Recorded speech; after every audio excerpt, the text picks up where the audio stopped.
In this video, I'll show you how you can change the owner of a Google Drive folder. So what you need to do is open up Google Drive. Once you're here, find the folder that you want to change the owner for. Right click on it, then go to share, and then click share again.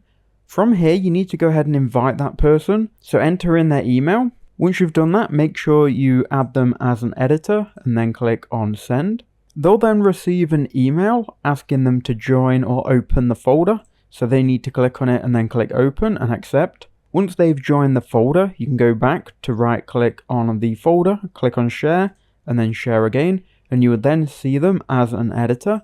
You can then click on the drop down menu, then change it to transfer ownership. Here we can see we are sending the invitation again to transfer.